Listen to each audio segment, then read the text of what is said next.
Thank you. Sorry? Thank Okay. you. Right. Thank you. Thank you. Because it's been, I had a nightmare of a weekend. And, Yeah. you know, when it goes, yeah. I had a very bad day on Friday. Right, good morning, everyone. Okay then. Good Okay, morning. thank you. I will go to my local shop, but it's Morning, quite light. everyone.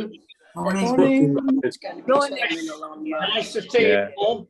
And it's only 3 years old. It's been rubbish from the To start. see those who are Adele. Yeah. prepared I to. thought they were one of the better ones.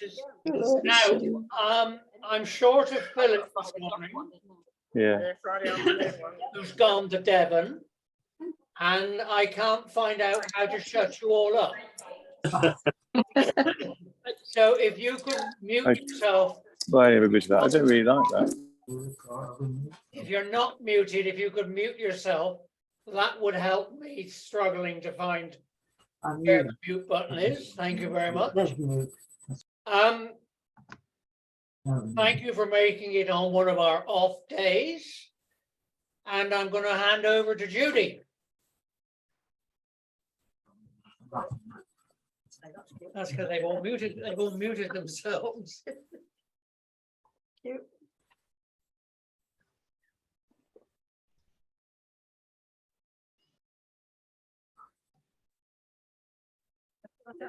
No. You in. What are you in? Right. Right. There we are. I'd introduce you to Mrs. Stevens, looking very summery this morning. Thank you, Judy. Morning, everybody. Morning. Morning, everybody. Yeah, I hope you're all well. And lovely to see you and hear from you.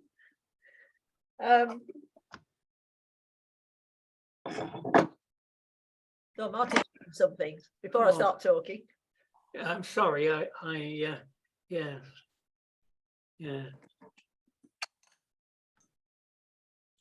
Somebody else to come in. Come back, Jonathan. All is forgiven.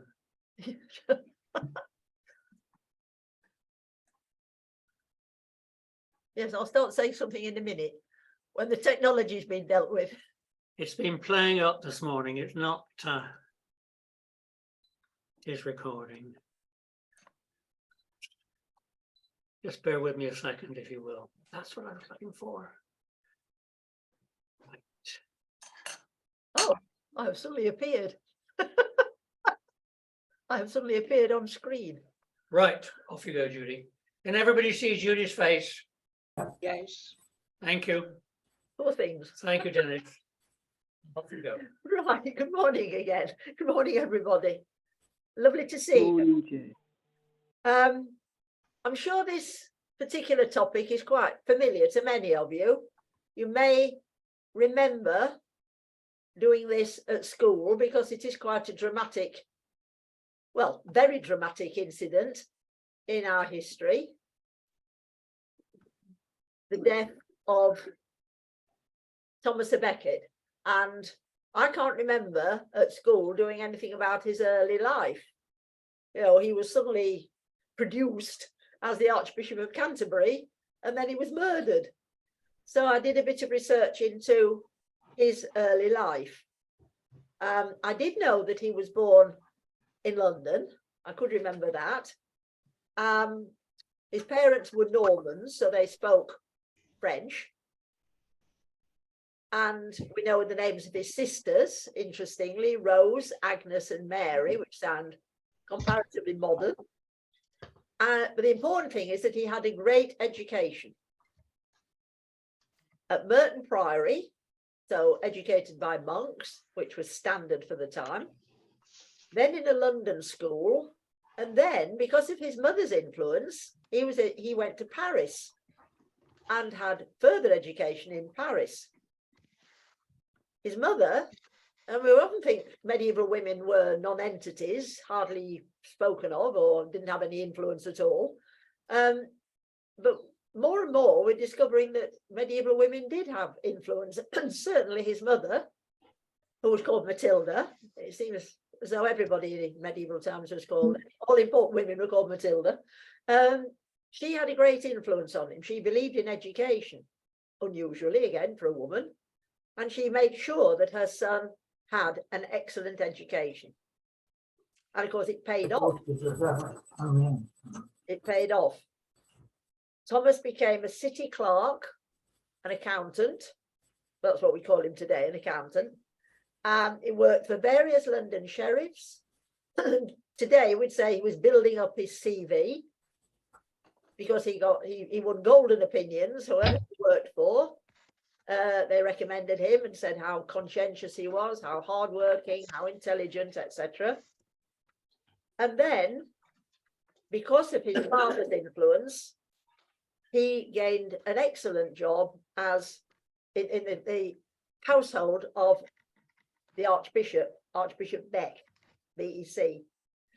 And this was a great career boost because his patron then paid for him to go abroad to study civil and canon law, that's religious law, at 2 universities, very, very early universities. They argue about which one was founded first, but long before Oxford or Cambridge existed in this country.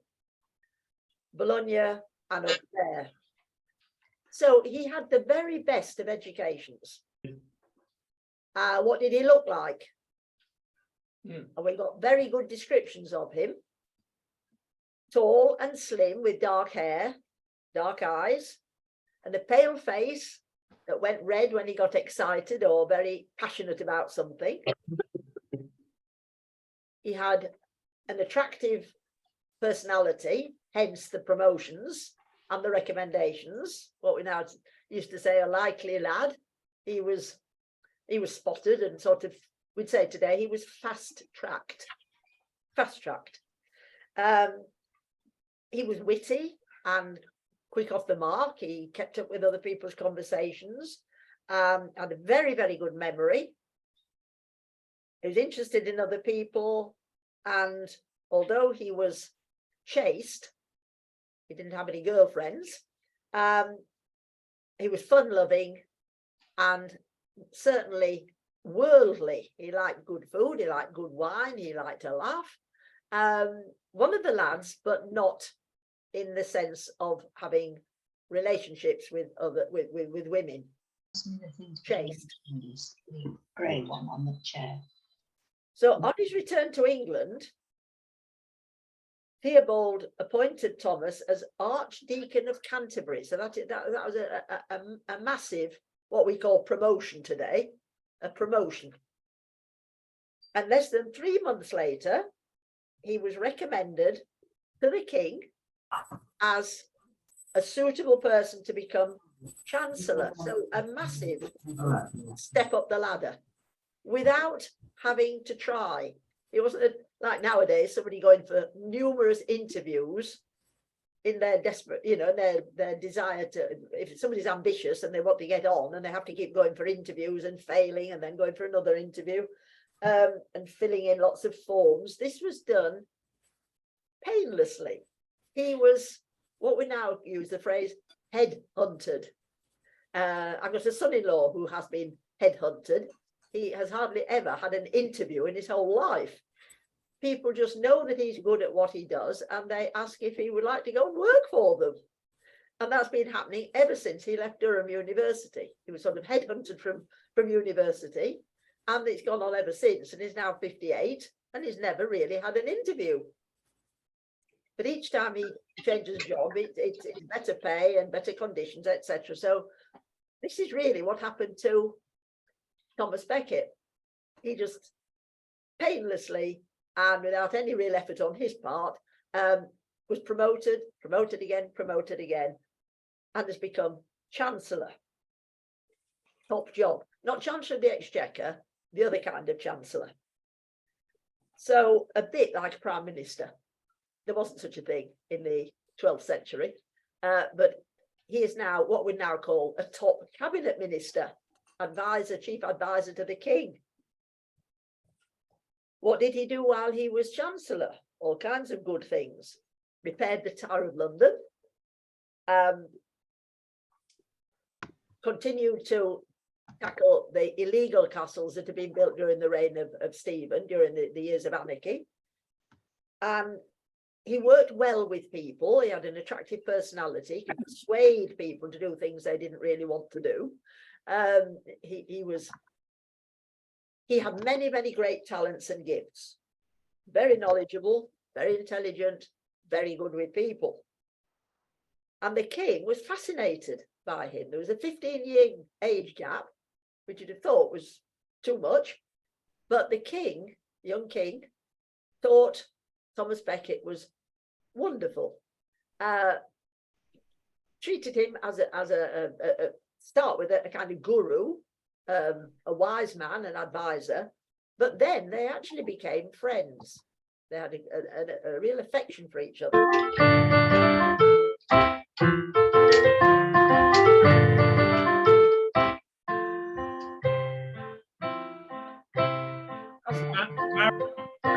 Could you mute yourself, please? Oh, music while we work. Come back, John. Come back, Jonathan. All is forgiven. Ariel. So this was a very good working relationship, because it was in not just working hours. The king and Thomas, because it was Thomas by this time, went riding together. They feasted together. They were, it seemed, best friends with a really close relationship. They went walking and hunting and riding and feasting and reading books. There's a great link there that the king was an academic in many regards. And Thomas, of course, was an academic. He was very intelligent, and they shared an interest in books and philosophy, and it was a very, very good relationship. They shared many, many things in common. And during this period, Thomas was notably worldly in his interests. He loved good food. He loved good wine. He was never absent when there was a feast or a celebration going on. He was always there, taking part in it. He didn't live like somebody with a church background. Let's put it that way. He didn't behave like somebody who'd been educated by monks. He wasn't self-sacrificing. He kept fast days, but he was very worldly. And this was remarked upon, that he enjoyed the good things of life and spent far more time with the king, enjoying a worldly life than thinking about religious matters. He remained celibate, but he loved parties and feasts and drinking contests. Not so that he's falling down legless and drunk, but he liked drink, he liked his wine, and he liked fine clothes. He liked luxury. He had posh cloaks and things. That was remarked on. And this seemed like a golden relationship that they were getting on so well. The negative aspects of this time in his life, you could say, well, why was he so worldly, and why did he love all the good things of life when he was a churchman? How come he liked all these fine? How come he was so worldly? That seemed like a contradiction. It was felt that he neglected his duties. He increased, because he was chancellor, he increased a tax levied on men who did not fulfill their military service obligations. It was called scutage, from the word for a shield. So this was an aspect of the feudal system that you could get out of doing your military service, which is part of the feudal system. You owed 40 days fighting time to your lord, whoever your lord was. So peasants, 40 days to their lord of the manor, a knight. The knights owed 40 days to their overlord, and right up to the king. 40 days. Because that was very inconvenient for many people, a system developed whereby you could pay to be exempted. school teacher, it was called. You could pay. Obviously, the peasants couldn't pay. They were under an obligation until it was harvest time, and then they were allowed to go home and get in the harvest. But many people were sort of taking advantage of this loophole in the feudal system, and they were paying, and it was seen as a nice earner for the crown. And so Thomas decided he was going to increase the charge, and that went down like a lead balloon, you can imagine, with people who were paying this money to escape from military service, 40 days free military service. So that didn't endear him to the aristocrats at the time. They were the ones who were taking advantage of this by paying the money. And he made the church pay extra cash, and it was for the king. So he was doing basically a king's man. He was doing favors for the king. He didn't seem to be working for the church particularly, quite the reverse. He seemed to be working on behalf of his best mate, the king. And many saw Thomas as a greedy, worldly, ambitious, acquisitive man who used his brain to manipulate others and to do anything for the king. It was a yes man, we'd say today, using that phrase, a yes man. If the king wanted it, Thomas would organize it. So basically, people didn't have a very high opinion of Thomas. The idea that he would eventually become a saint would have seemed quite outrageous. If anybody had said to our ancestors and the people that lived at the time, there's a saint in the making, someday he's going to be a saint and he's going to have a shrine and people are going to come to him from all over Europe, they would have laughed in your face and have said, a saint? You've got to be joking. God, imagine anybody less like a saint than Thomas Becket. He would do anything, it was said, to stay in favour with the king. Well, how did he become Archbishop of Canterbury? If he basically sounds rather unsuited for the job. Well, in 1161, the existing Archbishop of Canterbury died. Bishop Theobald died, and the king didn't hesitate. He didn't have a lineup of candidates and interview them all. He immediately appointed his best mate Thomas to the vacant job. So, how amazing. He had become the Archbishop of Canterbury, the most important religious leader in this country. And at first, to be fair to Thomas, he refused. It was the first top job that he had refused, because he did sense, rightly, that there would be a conflict between working for the church's top representative in this country, and working for the king. So initially, he said, thank you very much indeed, I'm very flattered and honoured, but I don't think it's a good idea, and explained his reasons to the king. It would compromise their relationship and be a conflict of what we could call today a conflict of interests. And he knew as well, and the king knew, that there were great controversies, there were great tensions in Christendom, not just in this country, but throughout Christendom. An argument, a quarrel between church and state as to who should have power, who should have not supreme power, but who should have lordship. Should the church be more powerful than the king, or should the king be more powerful than the church? And an overriding was the role of the Pope. Popes were becoming more and more powerful in medieval times, and this was causing conflict. So Thomas Becket appeared to be hesitant. Some people said, oh, well, that's just part of what people do when they're offered a top job. They pretend they're not worthy of it.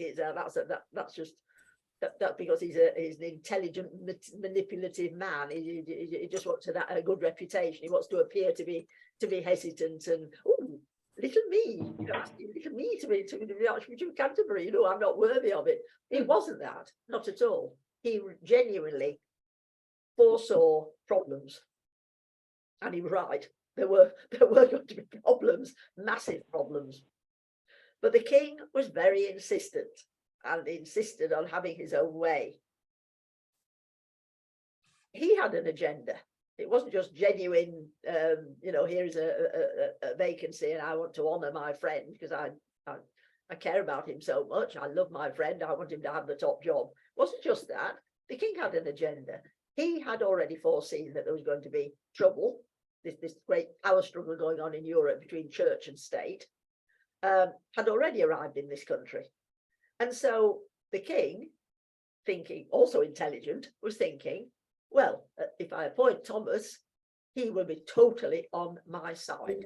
And they'll be going a long time. He will be my ally. Yeah.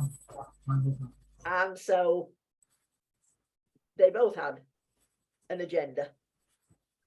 An Italian cardinal also urged Thomas to accept the role as a service to religion. He said, God has made this happen for a reason. You must accept this great honour and work for the church. So although Becket felt rather conflicted, he finally agreed. And he was ordained as a priest. You might think, well, wasn't he a priest already? No, he hadn't continued with his training. He was only a deacon.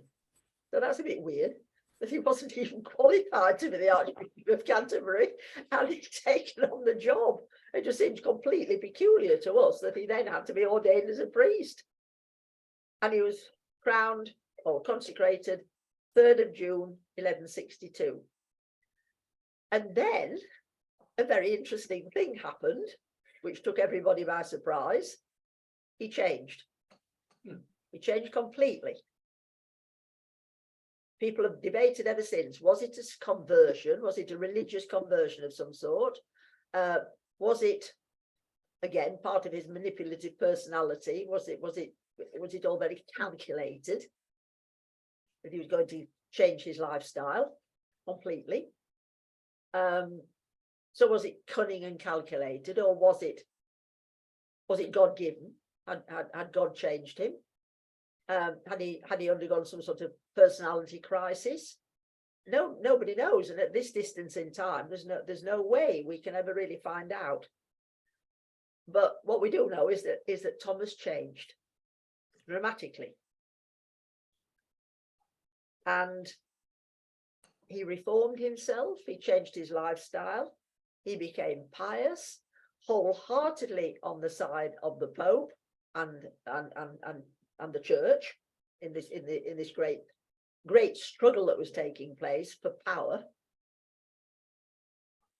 And he described it as changing himself from, quote, a patron of play actors and a follower of hounds to being a shepherd of souls.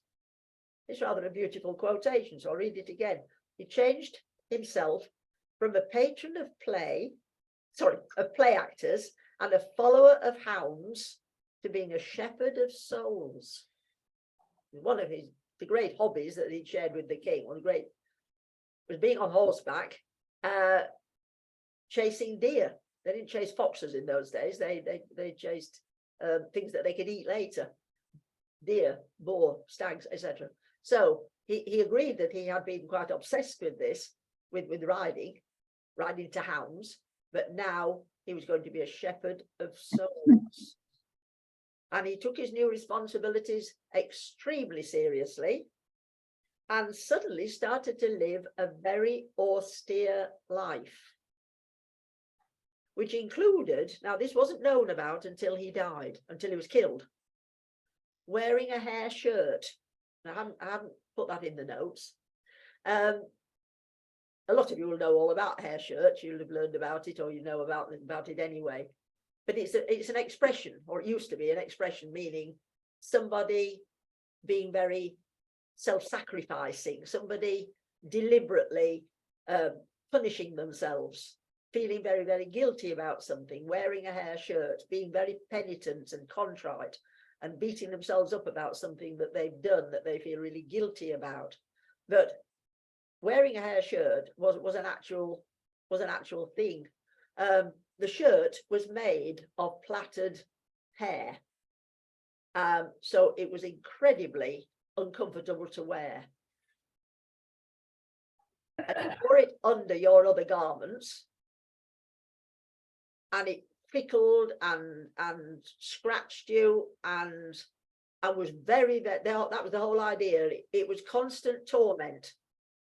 And in those days, because people didn't have baths and showers on a frequent basis, if at all, after a while, the hair shirt began to be a home for all sorts of creepy crawlies, mites and fleas, which were biting the person. So as well as the irritation of I'll come back because I forgot something. No, just what, something, those streets in the front. Dennis, Oh. could you mute yourself, please? Oh, sorry. Could all of you just check and make sure you're muted, because we've got a bit of over speaking. Thank you. Thank you, Judy. So what happens with the hair shirt is not only have you got the irritation of the cut ends of the hair, because it isn't all just beautiful and smooth. That's the whole idea. That you've got the cut ends of hair, so you know what it's like if you do get a hair that down your back, if you've combed your hair, how irritating one hair can be. This is a whole hair shirt with sleeves and everything. But also it became a home for all sorts of biting things like fleas and mites. So the person was tormented with it. Most people couldn't really bear wearing a hair shirt for very long. So St. Thomas More wore a hair shirt. It was often an act of penance. In fact, it was usually an act of penance. Some people, very, very devout people in monasteries, sometimes wore one for years. And you weren't supposed to tell anybody. That was the whole point. You weren't supposed to boast about it and say, you know, look how fantastically pious I am, or how fantastically brave I am. That cancelled the effect of the hair shirt. So if you told anybody, you might as well not have worn it. It was a secret that you were suffering in silence. And it wasn't discovered. I mean, I'm jumping forward, but you all know that he was murdered. It wasn't discovered until the monks laid out his body for burial.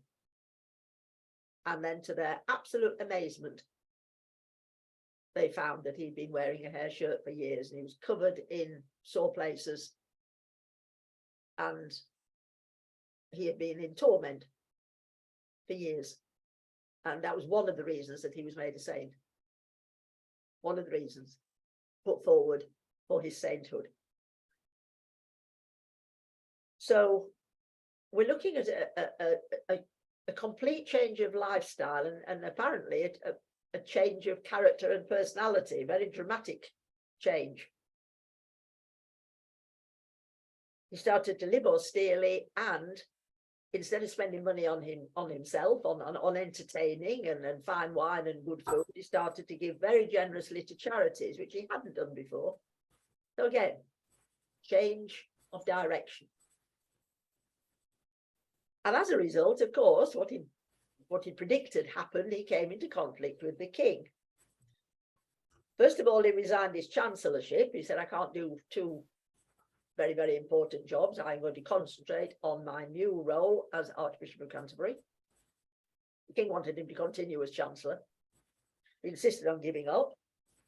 And he started to oppose the king. Within weeks of taking office, he began to oppose the king regarding the importance, the power struggle going on between church and state. And he, of course, took the part of the church. It all came down to one issue, although there were many, many issues involved. But the main issue was that clergy in those days, if somebody in the church, so a clergyman, did something wrong, they didn't have to go through the ordinary courts. They had their own courts that tended to be very lenient. and let them off, whatever they'd done, or find excuses for them. And the punishments that the religious courts handed out were much less than if they went to a civil court. And this had become an issue. And this had become an issue that people were fighting over. Just this, it was one of many issues, but this one had come to the forefront and needed sorting out. That clergy who had done something wrong were not being treated equally in, well, we'll say in England, because that's where this contest took place. They were having a very lenient punishment, and it wasn't fair. And ordinary people like our ancestors were pointing this out and saying, why shouldn't clergy be almost treated more strictly, because they've taken various vows and made promises to live a religious life? Shouldn't they be treated, if anything, more harshly, not less? Why, literally getting away with murder. Literally getting away with murder. We use that expression, you got away with murder. It did need sorting. It did need dealing with. It was becoming a scandal that the clergy were having an easy time when it came to crime. They weren't being punished properly. And so, of course, we'd come into conflict with the Pope. And the Pope had the ultimate power, because the Pope, as you know, could excommunicate people. They could send their souls to hell when they died. Refuse people, say that people couldn't get married in church, they couldn't have their children christened. When they died, they couldn't be buried have a Christian funeral. Excommunication was the most dreadful thing, and that lay in the Pope's power. Kings didn't have the power to do that. Popes had that power. Or they could send a whole country, like kind of excommunicate a whole country, put it under an interdict. And that happened in the reign of King John. He came into conflict with the Pope, and England was put under an interdict, and that meant that the clergy had no remaining power. Churches were closed. People couldn't have funerals. They couldn't have christenings. They couldn't have marriages in a church. And that, again, that was the Pope's supreme power. So the Pope at the time did have power over kings. They didn't use this power very frequently, but it was there. The ultimate power lay in the hands of the Pope, and kings all over Europe were fighting against this.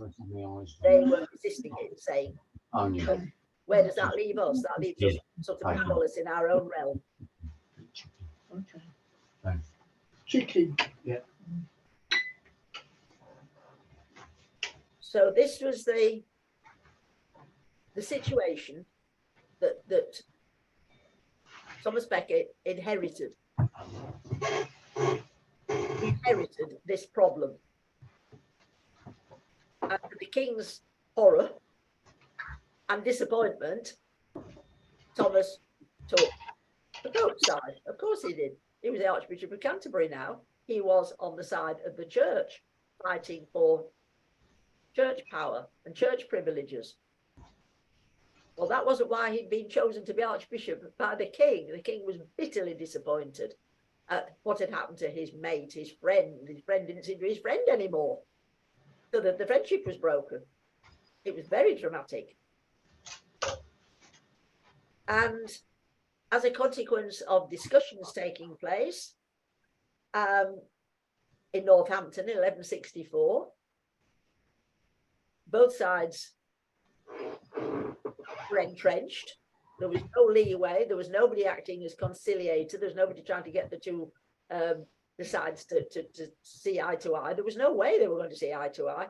And as a result, the king used his power, and Thomas Becket fled to France before he was formally exiled, because that's what the king was saying. Well, just get out of my realm. You can't live here anymore. So Thomas Becket sort of jumped before he was pushed and went to France as a voluntary exile. So this is a weird situation. You've got an Archbishop of Canterbury who isn't living in Canterbury anymore. He's gone to live in France. he'd been expelled. Well, he expelled himself, but it was within a few days he would have been expelled by the king. So he went before that could happen. So this is a very weird situation. We didn't have an Archbishop of Canterbury. And the Pope of the time, Pope Alexander III, tried very hard to persuade Henry II to reach a compromise, because this was an embarrassment for the church, of course. But both sides remained defiant and opinions were entrenched. So two stubborn men who knew each other very well refused to compromise and refused to apologize and refused to move really on their the situation was impossible for even the Pope to resolve. Then the king decided that he was going to show who was boss, because he was furious at the situation he'd found himself in. And so he decided to do something that wasn't quite legal or wasn't quite right. He'll have his son crowned by the Archbishop of York, as if to say, I don't care, I haven't got an Archbishop of Canterbury anymore. We've got a sort of substitute. The second in line in the Church of England, and the church then was the Archbishop of York. Right, I need to make it clear that my son is my heir and successor. Want to have him crowned. Nowadays it'd be like the ceremony for the Prince of Wales. And the Archbishop of Canterbury sort of skipped off to France. So never mind, we'll use the Archbishop of York. Well, that wasn't right. That wasn't legal or part of what you could call the constitution of the time. It should have been the Archbishop of Canterbury acting on behalf of the Pope. So Becket, the Pope, and the French king were all outraged. The Pope threatened an interdict, and Henry II was forced to capitulate and agree that Thomas could come back and take up his job as Archbishop of Canterbury. Well, you can imagine from what you know about Henry II that having to apologise was absolutely dreadful for somebody so proud and so convinced that he was always right, and somebody so bad-tempered. A nightmare for him to have put himself in this position where other powers and the Pope had ganged up on him and made him grovel. So Thomas Becket comes back to Canterbury, and again, it infuriated the king that the people of Canterbury lined the streets and cheered and made such a fuss of their returning archbishop because he was popular with them. And that again made the king feel even more furious about what was going on, that he was being made to look stupid. And he was being made to look as though he had no power. He was being dominated by Thomas and the church. So the king, so the other thing that Thomas did was deliberately provocative. He went to see what we call the Prince of Wales. He went to see the heir who had just been crowned by the Archbishop of York. He went to congratulate him. Well, probably he wasn't really going to congratulate him. He was just going to say, look what I can do. You know, I'm a free spirit now. I can do what I like. You have. It was like rubbing the king's nose in the dirt. It really was a provocative action, which he should have avoided. He was crowing over his victory. So you can really see why the king was becoming so absolutely infuriated with Thomas à Becket, because he was making the king look powerless and inferior, and the king certainly wasn't going to stand for that. While he'd been in exile, the king himself hadn't behaved particularly well towards his erstwhile friend. He'd seized property belonging to Becket while he was absent, Becket and his supporters. He'd exiled all his close relatives. That was a spiteful thing to do, if they hadn't done anything wrong.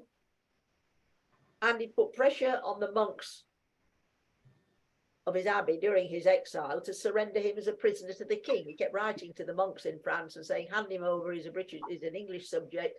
I demand that you send him back here. He has offended me. you are offering him,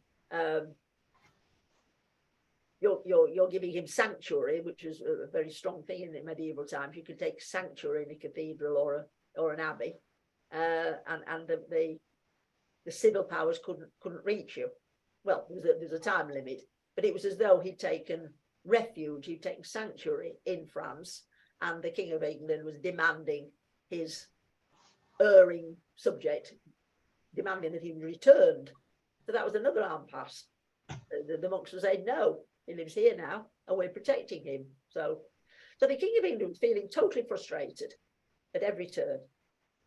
And we can imagine, as a proud man, he didn't like that feeling at all. He was very resentful. So it's finally agreed that Thomas could return to Canterbury and have his possessions restored, but it didn't mend the break in the relationship. The last straw came when the king was told that in Becket's Christmas Day service in Canterbury, Thomas had excommunicated some bishops without speaking to the king first. And he'd actually said, may they all be damned by Jesus Christ. He'd introduced a phrase of his own into the excommunication ceremonial. And it was a very, very serious thing to have done, excommunicating bishops. A very dramatic and a very, again, very provocative thing to do. It was almost as though he wanted the king to reach the point of no return. It was, people said afterwards, it was almost as though he wanted to be a martyr. He was poking the bear. He was actually making things happen, which, you know, if he just wanted to live quietly in Canterbury, he could have done that at this stage. To even be in reconciliation. But he kept doing things that infuriated the king. And on this occasion, this was when the really dramatic thing happened. News came to the king that the archbishop, newly replaced, had excommunicated some bishops without consulting the king. Then the king lost his temper, which of course he did all the time. That was nothing new. The king lost his temper, not on a daily basis, but very, very frequently, and used these famous words. Now, remember, he didn't speak English. He spoke in Norman French. So what he said is in translation. So there are variants. Despite the fact that at school we were probably told one of the phrases, the most famous, will no one rid me of this turbulent priest? That's the accepted one. But there are variants, depending which book you look at or who is doing the research.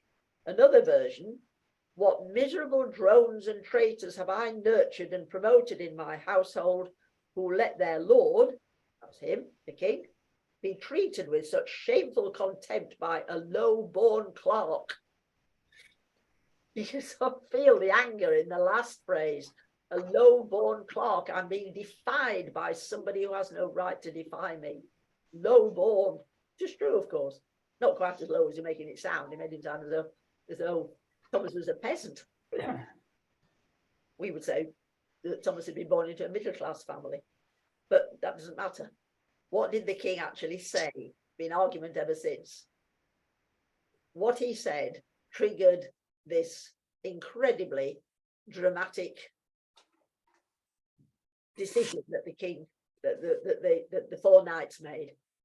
The king appeared to have challenged the knights who were listening, his entourage, to do something about Thomas à Becket. Incidentally, his name didn't have a in it. He was known as Thomas Becket, which I have not been saying Thomas à Becket. That came along later. So the four knights who heard him say this, they weren't the only ones who heard it, but these four decided they were going to do something about what they'd heard the king say. They decided, probably for self-aggrandizement, they probably thought, we will get promotion, we will be the king's best mates if we go and sort the the Archbishop out. The king is obviously wants something done, and we are his vassals. We need to obey the king. The feudal system was all based on obligation and duty. And the issue is that people who are trained for the army are also, in today's army, trained not to question orders. Do as you're told. Don't stand arguing. Do as you're told. That's the training. Don't question what somebody's asked you to do. Your job is to do what you're told. Obey orders. And that goes right, obviously, right back to feudal times. Do as you are instructed to do. Don't start questioning. Don't start asking awkward questions. That's not for you to do.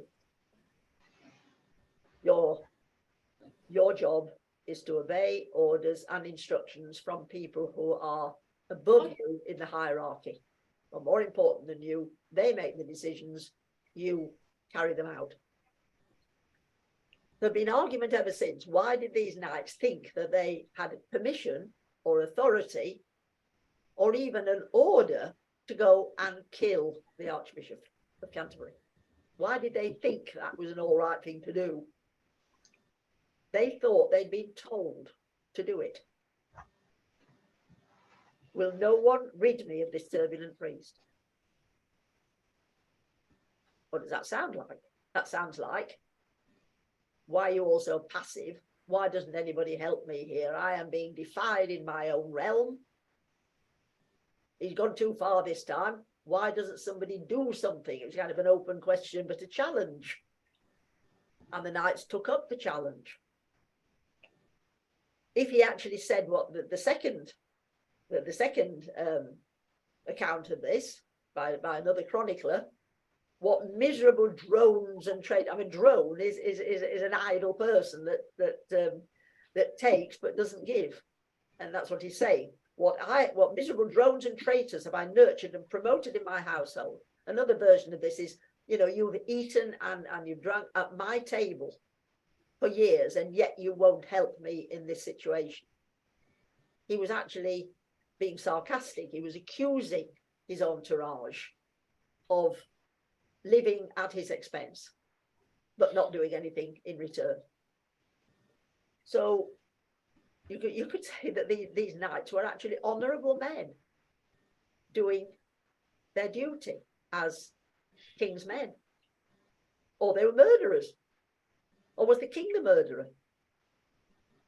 Or should people have said, oh, well, he loses his temper all the time. Of course, you don't pay any attention to what he says when he's in a rage. He calms down and then it's all right. Maybe that's what people should have done. They should have said, oh, it's just one of those things. He's always like this. He loses his temper very, very quickly, gets really irritated and then calms down. But on this occasion, unfortunately, the knights decided that they were going to take immediate action, and off they went to Canterbury. The four knights: Reginald Fitzurse, William de Tracy, Hugh de Morville, Richard le Bret, or Bray. They went to Canterbury immediately and went to find Becket. It was December. It got dark very early. By the time they arrived on the afternoon, it was dark. And at first, it didn't seem as though they were going to murder him, kill him. They just went to find him. They went to the Archbishop's palace where they expected to find him. And he refused to leave the palace. And the monks were very protective. He made a very good impression when he lived in Canterbury. The monks loved him and wanted to protect him. So they were very frightened when these four knights appeared, all with their weapons and everything. So they thought it was a good idea for their archbishop, their lord, the feudal system worked in the church as well, their lord, to go into the cathedral where he would be safe because of the laws of sanctuary. You can't hurt somebody if they're in a holy place which has it had to be official that it was a sanctuary. Some of you will have been to Durham Cathedral, and you've probably seen the great sanctuary knocker, a lion's head with a great big ring underneath it. All churches that were designated as sanctuaries had such a big knocker on the front door, and they could, if you were escaping from justice, if you were a felon of some sort, if you were a criminal, you could officially take sanctuary in a church while you put your case forward and said, you know, I'm innocent, I'm being falsely accused. 40-day sanctuary, and the monks would feed you and look after you and give you somewhere to sleep. That was sanctuary. You could take refuge in a church. Well, the monks thought, very sensibly, he will be safe if he moves into the actual church, if he moves into the cathedral next to the Archbishop's palace. He's not safe in the palace. These men seem very angry and agitated, and you know they're fully armed. So we'll suggest that our Lord the Archbishop moves into the cathedral where he will be safe. Well, he wasn't. It wasn't safe. And there were people in the cathedral. That was the other thing. There were people. Sometimes the scene is painted as if the Archbishop was on his own, all alone. And some people have emphasized that, you know, all poor man, all on his own. There's nobody to protect him. That wasn't true. The monks were having a service. So eyewitnesses described the scene, which of course became incredibly famous throughout Europe. Everybody wanted to know how this terrible thing had happened. What were the circumstances? The knights had drawn their swords. They'd followed him into the cathedral. One monk, very bravely, called Grim, G-R-I-M, which doesn't mean grim like we think grim, just a name at the time. He hid behind one of the big pillars and watched what went on. So we have an eyewitness account of exactly what happened. The knights had drawn their swords. The Archbishop had gone towards the high altar, the most sacred part of the church, of the cathedral, thinking there he would be safe, obviously, and also drawing on the power of God to dominate, to appear in command and to make these knights fall back in because they were so close to the high altar. They would be crossing themselves and kneeling to show that this was his cathedral and he was the Archbishop of Canterbury. He was in command. So he moved towards the high altar, but that made no difference. They still advanced on him with their swords drawn. The rest of the monks panicked and fled. They were still in the cathedral. The cathedral's enormous. So this brave monk still stayed behind the pillar watching to see what would happen. And the Archbishop tried to hold on to did hold on to a pillar and attempted to hide. And then one of the knights raised his sword and sliced off the top of the Archbishop's head. So of course he fell to the ground and two others attacked him. So it was very hard to say who actually killed the Archbishop. We assume that the first blow killed him, but he was still moving. They stabbed him with their swords and they cut him with their swords. A third blow totally ended his life. He stopped moving. And a clerk who was attending the knights, they actually had somebody with them, then put his foot on Becket's neck. And he was the one that used his sword and actually did that, stirred into his head, or his open head, and scattered blood and brains, which are white, onto the cathedral floor, which was absolutely horrible. So it was blood and brain matter on the floor of the cathedral. And then he actually said, "Let us go, knights. This fellow will not get up again." He's the contemptuous word, fellow. This fellow will not get up. Absolutely horrible, a sort of contemptuous phrase that was used, that they just murdered. So the highest man in the land, in many people's regard, the Archbishop of Canterbury is more important than the king, because he represented the Pope and he represented Christ. were the knights to do? It was dark, very dark by now, although it was only late afternoon, and they got on their horses, set it outside, and they rode up north. They went up the Great North Road, and they went as far as they could in the time they had before they had to rest, or before their horses became totally exhausted. They reached Knaresborough Castle in Yorkshire. Why did they go there? Because it was part of the Lancastrian inheritance. It belonged to the king, so they felt that they were safe in a royal castle. Many castles, of course, belong to noblemen, belong to vassals, but this was a royal. Knaresborough Castle belonged to the king, so they felt that they would take refuge there. They were safe. Off they went up to Yorkshire. Now, some Canterbury citizens had realised that something was going on. They'd seen lights moving around in the cathedral. They'd heard sounds. They'd heard the sound of the horses neighing outside the cathedral. They knew that something was amiss. That something was going on that shouldn't be going on. And they came in and found that the monks bending over the corpse of the archbishop, and the citizens came and dipped they haven't got hankies in those days. They hadn't been invented, but they found some of them tore strips off their sleeves and dipped the pieces of cloth into the blood and the brains that had been scattered, and went away with some of the archbishop's blood, which to us sounds very strange, but not. Our ancestors had a different way of thinking, and they had immediately thought, this man's a martyr. This man's a martyr. He died in his own cathedral. This is special blood. It might have curative powers. And sure enough, within 24 hours, there were reports of miracles of healing. People who got paralysed arms and their arms suddenly weren't paralysed anymore. People with high fevers, the fever broke. Amazing reports within hours of the murder. The monks were absolutely traumatized by what had happened. Traumatized not just because they'd seen something so they hadn't seen it, but heard something so dreadful happening.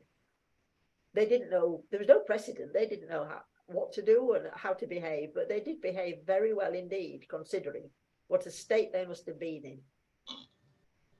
They placed the body on the high altar, and then they laid the body out, which they'd been trained to do, until they embalmed his body.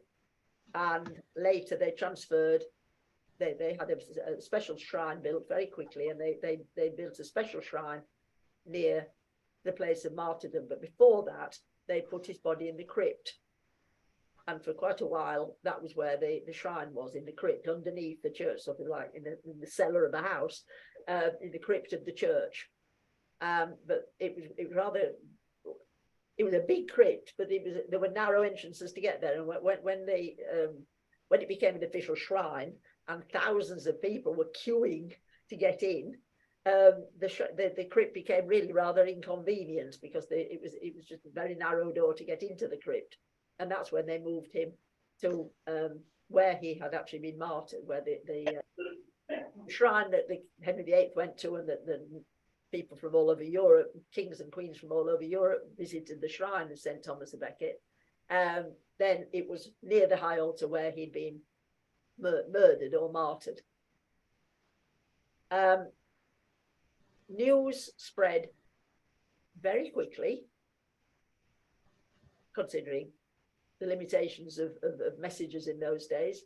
People on fast horses rode, told the king, who was horrified, because of course he hadn't meant this to happen. He'd spoken in one of his rages. He'd spoken out of turn. He'd shouted something he didn't really mean. So he was absolutely appalled at what had happened. And very quickly, news of these miracles spread throughout Europe. And the Pope was persuaded, well, didn't need much persuading, to canonize Thomas. So it was one of the quickest creatings of a saint ever known. because there seemed no doubt that Becket was a candidate for sainthood, particularly because the monks had found the hair shirt.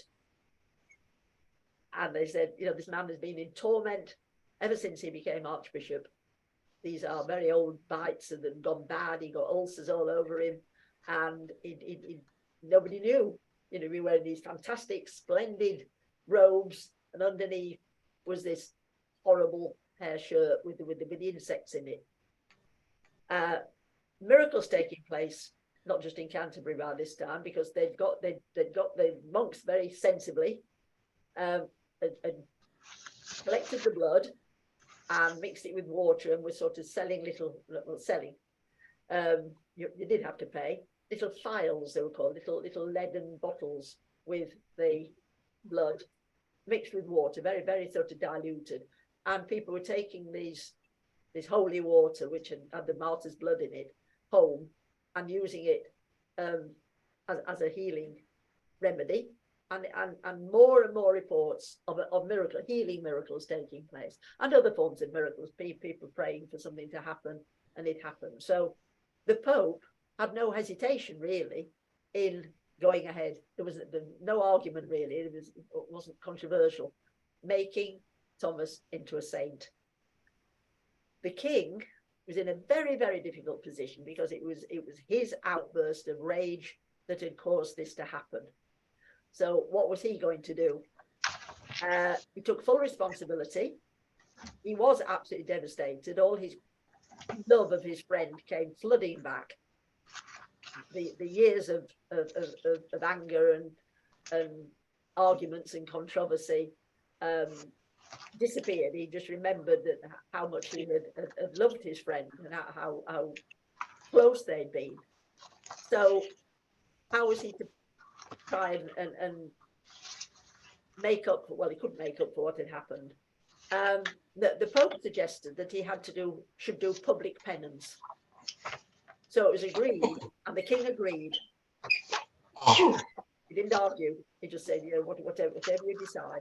So if you go to Canterbury, you're told that the king walked from Southgate, which still exists, big medieval gate, like the ones in York, all the way to the cathedral, which is about a mile, and he would wear what penance always had to wear. He wore just a nightshirt, so had bare legs, bare feet, and the back of the shirt was open. It's a bit like a hospital gown, open at the back. It could be tied up, obviously, but it was open at the back, and the monks of the cathedral lined the route with whips and sticks and beat him on his back. That was what the Pope decided was an appropriate penance for the king to do. And the king agreed. Now, it's amazing, considering how proud he was, how argumentative he'd been, what an angry man he was, that he agreed. And so that's what happened. Bare feet, which meant his feet were being cut, because although it was sort of paved, it was still, you know, there weren't any dustbin collections in, there weren't any refuse collections down there, so it would be horrible to walk.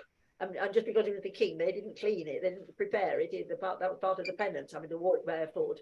So there'd be things that would cut his feet and things that were unpleasant that people just thrown out of doors, and be beaten. Whether the monks did it properly, we don't know. Whether they pretended they were hitting him, but it's thought that they did it properly. And then a service in the cathedral, and then he had to stay an all-night vigil, praying at the high altar for forgiveness.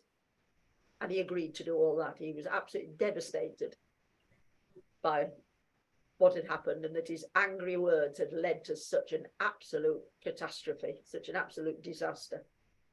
And he continued to do acts of penance for the rest of his life, that he didn't really forgive himself for what had happened.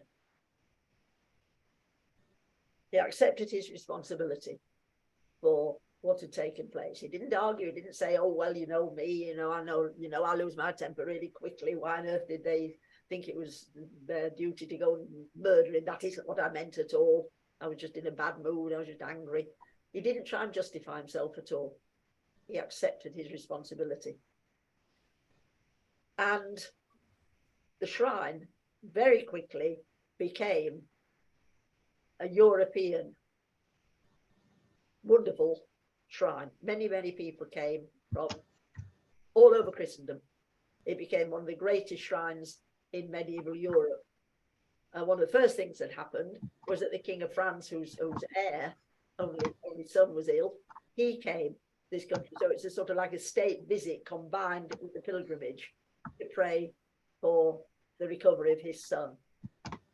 People came, as I say, from all over Europe, from what we now call Eastern Europe, and the fame of the shrine spread because so many cures took place. And this is a whole separate area of study, because some people say, oh, well, our medieval ancestors were so naive and they didn't know anything about medicine anyway. So if somebody recovered after somebody else had been on pilgrimage on their behalf, or even brought them to the cathedral on a stretcher, and they recovered, they attributed it to the miracle working skill of the dead archbishop, that he was a saint in heaven and he had taken responsibility for a cure for this person. Whereas we're thinking, well, they probably got better anyway, just by nature's cure of just somebody sort of resting and they would get over whatever it was, particularly if it was a fever, they'd get over it. It wasn't a miracle. But that doesn't really work for all the things that happened. And after a while, with people who arrived on crutches and people who arrived on stretchers or the equivalent of a wheelchair, they were sort of carried in on a litter. They had a special room which was designated for people who'd been brought in, say, on a stretcher, and then they could walk. They left the stretcher behind as evidence. So the ceiling was covered with stretchers and crutches and walking aids, and then other things that people had suffered from. They left out they couldn't take a photograph, but they left something to identify what their situation had been. And the monks wrote a little note, the name of the person and what had ailed them. And by the time of the Reformation, because all shrines were demolished by order of Henry VIII, by that time, this room was full and overflowing, and they'd opened another room because they couldn't contain all the evidence of cures, of miracle cures, of, we would say, faith cures today. So however much people like to pour cold water on this and say these things, it's all superstition and nonsense, and people were so naive in those days, they thought there'd been a miracle. There really was a lot of evidence of miracles taking place. And our ancestors did have faith. It was a different age and a different culture. And we can't doubt that the monks were honourable men. Nobody ever accused them of being dishonourable. There were shrines, of course, we know that they had false relics, but not Canterbury. Canterbury had the whole body of the martyred archbishop. And miracles did take place. Faith cures did take place. And until the Reformation, Henry VIII had been several times praying for a son. And then, as you know, in the Reformation, the shrines were, the abbeys and the convents were closed by order of the king, dissolution of the monasteries, and the shrines that they had operated were also closed.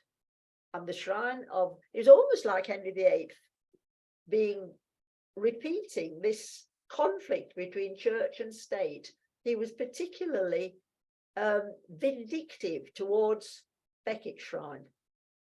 Some people have said it was because he had been a believer and was now disillusioned and therefore angry that he'd ever been so taken in by the idea of miracles taking place, etc. And other people have said it was a replay of the clash between two powerful organizations, church and state, and King Henry VIII ended up with the power of the church that he took unto himself. He renounced the Pope and became supreme head of the Church of England. So it was a rerun of the struggle between Henry II, representing state power, and the Archbishop of Canterbury, Thomas Becket, representing church power. Because Henry VIII was very vindictive towards the Archbishop's remains. He ordered the bones to be scattered so nobody could reinvent the shrine. Nobody could collect the bones together and say and start a shrine somewhere else. Mary the First tried, of course, his daughter, an ardent Catholic. She wanted the Archbishop's shrine to be reinstituted, but they couldn't find the bones. They'd been distributed. Some people said they were ground up. Little parts of the Archbishop remained, but basically, when you go to Canterbury Cathedral, all that really remains that you can see of that shrine is the steps, which have been worn away, the pilgrim steps they're called. They've been very, very worn into a sort of U shape because of the thousands and thousands and thousands of people over the years who queued up and visited the shrine. And that's very dramatic, even though they had to wear soft shoes when they came in, had to change their shoes. If they were wearing big riding boots or clumpy sort of peasanty boots, they had to change into something softer. So even with soft shoes, steps have been worn. You could just see some marks on the wall where the shrine was, but very small. It's as though it was never there, apart from these steps. And of course, archaeologists keep finding the little lead ampules, they're called, little lead flat-sided bottles where you could buy holy water to take back and use for people that couldn't make the journey to Canterbury. But hugely important, that shrine. Pilgrims, pilgrim roads, pilgrim ways from all over this country were heading towards Canterbury. The Canterbury Tales, of course, Chaucer writing, that everybody in April wanted to go on pilgrimage to Canterbury and acknowledge and not worship, but acknowledge the Archbishop as a great and living saint. So if you go to Canterbury now, they'll show you the crypt, they'll show you where the shrine used to be, and then they show you where the shrine was for hundreds and hundreds of years, and the pilgrim steps, but nothing left. Apart from, there are some little pieces of the hair shirt. I think they're privately owned by people. And the other thing is that parts of the Archbishop were very valued in other parts of Europe. It was like he was incredible. It was an incredibly important saint, our special saint.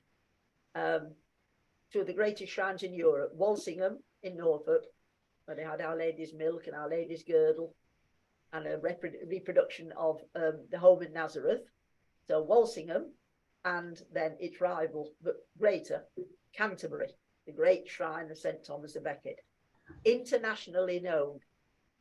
So that's how important it was. And people are still, historians are still arguing about the actual wording. What did the king actually say that caused this sensation, the Archbishop murdered in his own cathedral, apparently by order of the king. Did the king order that murder? Why? Not really. He just lost his temper. But What? God. tremendous consequences. And Martin's found some very good pictures as always. Found relics on display around Europe today, the chasuble, and there are tiny bits of bone that belong to finger bone and knuckle bone and parts of the hair shirt, still being used today in Christian worship. So next time we're going to do much more about Eleanor of Aquitaine, which is much more fun than doing about a murder. Eleanor of Aquitaine, very, very entertaining. And of course, films have been made about her. That's how important Eleanor of Aquitaine was, that Hollywood had made films about her with, got her name? Catherine Hepburn as Eleanor of Aquitaine. Yeah, can't get much more famous than that. Thank you, Judy. Thank you for listening. Don't forget, everyone, we're meeting next Monday, and then we should go back onto a fortnightly cycle. Thanks for joining us. Take care, everyone. Yeah, thank you. Thank you, Judy. Thank you, Martin. Bye. Bye. Stay well.